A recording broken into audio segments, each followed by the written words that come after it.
और सीधे गणेश हमारे सहयोगी इस वक्त हमारे साथ जुड़ गए हैं। गणेश, आप कहां पर मौजूद हैं? ये जानकारी मिल रही है कि अरविंद केजरीवाल अपने आवास से निकल गए हैं। इससे पहले राघव चड्ढा आतिशी पहुंचे थे, वहां पर यह भी जानकारी निकलकर सामने आई थी। देखिए, इस समय में दिल्ली के मुख्यमंत्री अरविंद केजरीवाल के आवास के बाहर मैं अपने विजय फिरदौस से रिक्वेस्ट करूंगा कि दिखाएं कि दिल्ली के मुख्यमंत्री अरविंद केजरीवाल का आवास है। यहां से कुछ देर पहले दिल्ली के मुख्यमंत्री अरविंद केजरीवाल एक जो प्रोग्राम है किराड़ी में, वहां के लिए बताया जा रहा है कि वो निकले हैं और कुछ ही देर पहले की यहाँ की पूरी ये तस्वीरें हैं। और वो साथ में बताया जा रहा है कि आतिशी भी उनके साथ मौजूद थी। उस जो कार्यक्रम है वहाँ स्कूल का एक उद्घाटन होना है, उस कार्यक्रम को लेकर वो लोग निकले हैं। और कुछ देर पहले राघव चड्ढा करीबन 30 मिनट पहले दिल्ली के मुख्यमंत्री अरविंद केजरीवाल के निकलने के 30 मिनट पहले उनके आवास से वो निकल चुके। साथ ही यहाँ पर जो आम आदमी पार्टी की मुख्य प्रवक्ता प्रियंका काकड़ और आम आदमी पार्टी के जो प्रवक्ता हैं वो जास्मिन शाह, वो भी मौजूद थे।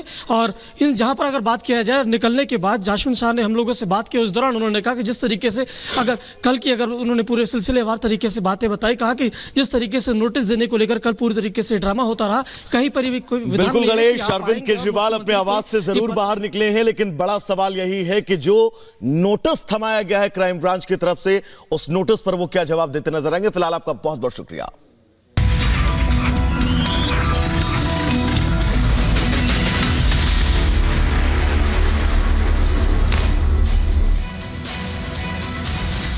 असम दौरे पर प्रधानमंत्री नरेंद्र मोदी गुवाहाटी में किया रोड शो, हाथ हिलाकर किया लोगों का अभिवादन स्वीकार। सीएम हेमंत बिस्वा शर्मा भी मोदी के साथ मौजूद। पीएम मोदी के रोड शो में भारी संख्या में दिखी लोगों की भीड़। लोगों ने मोदी मोदी नाम के नारे लगाए। प्रधानमंत्री मोदी असम को 11,000 करोड़ की उन्होंने दी सौगात। जनसभा को भी संबोधित करेंगे प्रधानमंत्री नरेंद्र मोदी। दिल्ली की कैबिनेट मंत्री आतिशी के घर से निकली दिल्ली क्राइम ब्रांच की टीम, करीब 30 मिनट तक रही मौजूद। एमएलए खरीद फरोख्त मामले में नोटिस देने गई थी टीम। आतिशी ने अपने ऑफिस से दिल्ली क्राइम ब्रांच के नोटिस को रिसीव करने के लिए कहा। सूत्रों के हवाले से खबर, टीम ने स्टाफ को नहीं दिया नोटिस। आतिशी के घर से करीब 200 मीटर दूर खड़ी है दिल्ली क्राइम ब्रांच। आतिशी के आने का कर रही इंतजार। दिल्ली के मुख्यमंत्री अरविंद केजरीवाल की बढ़ी मुश्किलें, समन की अनदेखी पर ईडी ने दिल्ली कोर्ट से की अरविंद केजरीवाल के खिलाफ शिकायत।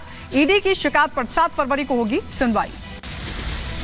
केजरीवाल के खिलाफ ईडी की याचिका पर राउज एवेन्यू कोर्ट में आज सुनवाई। शराब घोटाले मामले में अब तक 5 समन जारी कर चुकी है प्रवर्तन निदेशालय की टीम।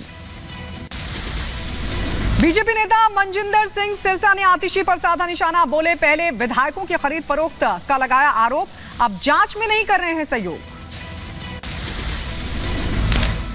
बिकने वाला था ना कोई बिकने वाला था।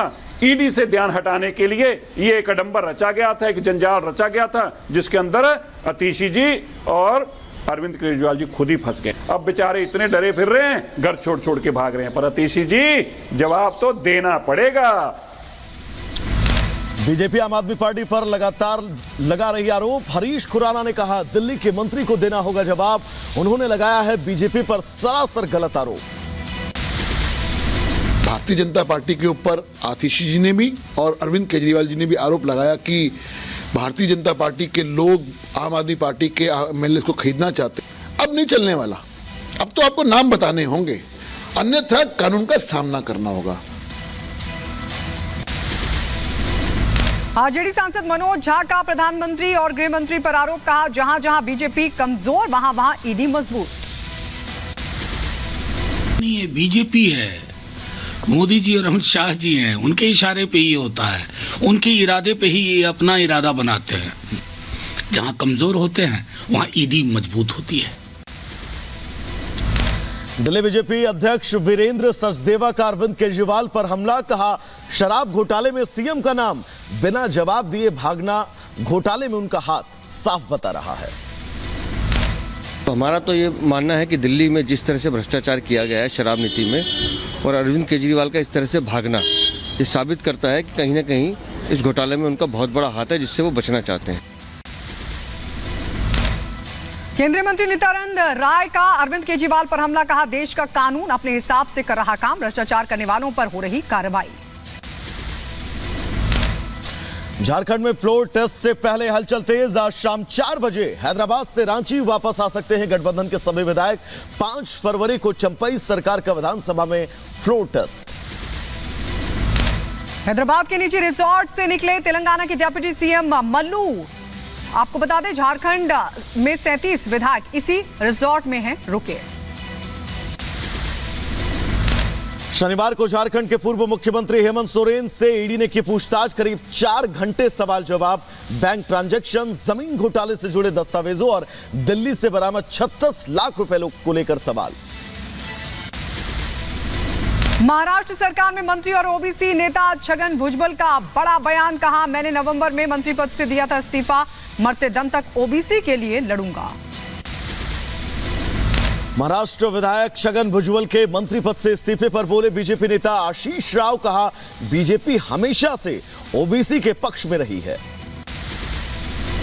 भाजपा का अगर कोई डीएनए है तो वो ओबीसी है और ऐसे में भुजबल साहब ने बिल्कुल भी ओबीसी के हितों के संदर्भ में चिंता नहीं करनी चाहिए। पूर्व मुख्यमंत्री चरणजीत सिंह चन्नी का बड़ा आरोप। कहा, मोरिंडा में पुलिस ने घर में किया नजरबंद।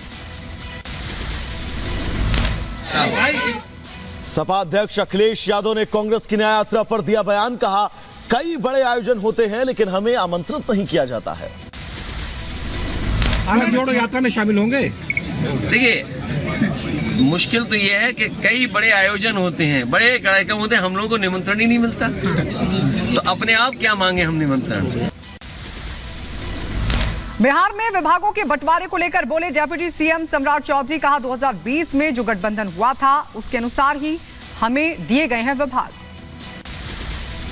हमारा तो 2020 में जो गठबंधन हुआ था उसके आधार पर जो माननीय मुख्यमंत्री जी ने हम लोगों को विभाग दिया है उस पर हम लोग काम करेंगे, बिहार के विकास के लिए काम कर। बिहार के दोनों डिप्टी सीएम ने दिल्ली में केंद्रीय गृह मंत्री अमित शाह से की मुलाकात। शाह से पहले बिहार बीजेपी प्रभारी विनोद तावड़े से भी मिले थे दोनों उप मुख्यमंत्री। हिमाचल प्रदेश के कांगड़ा में बीजेपी की बैठक। राष्ट्रीय अध्यक्ष जेपी नड्डा और केंद्रीय मंत्री अनुराग ठाकुर ने लिया हिस्सा। और लोकार्पण हुआ है।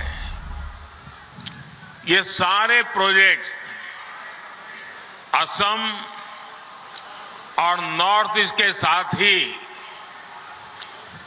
दक्षिण एशिया के दूसरे देशों के साथ इस क्षेत्र की कनेक्टिविटी को और मजबूत करेंगे।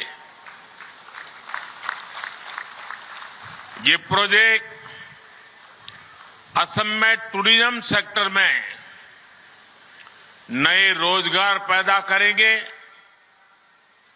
और स्पोर्टिंग टैलेंट को भी नए अवसर देंगे। ये मेडिकल एजुकेशन और हेल्थ केयर सेक्टर में भी रूप में भी असम की भूमिका का विस्तार करेंगे।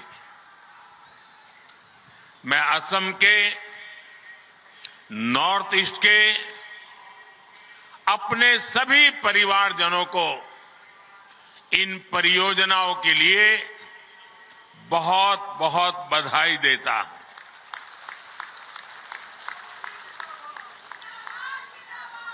मैं कल शाम को यहां आया। जिस प्रकार से गुवाहाटी के लोगों ने रोड पर आकर के स्वागत सम्मान किया, अबाल वृद्ध सभी हमें आशीर्वाद दे रहे थे। मैं आप सबका हृदय से आभार व्यक्त करता हूं।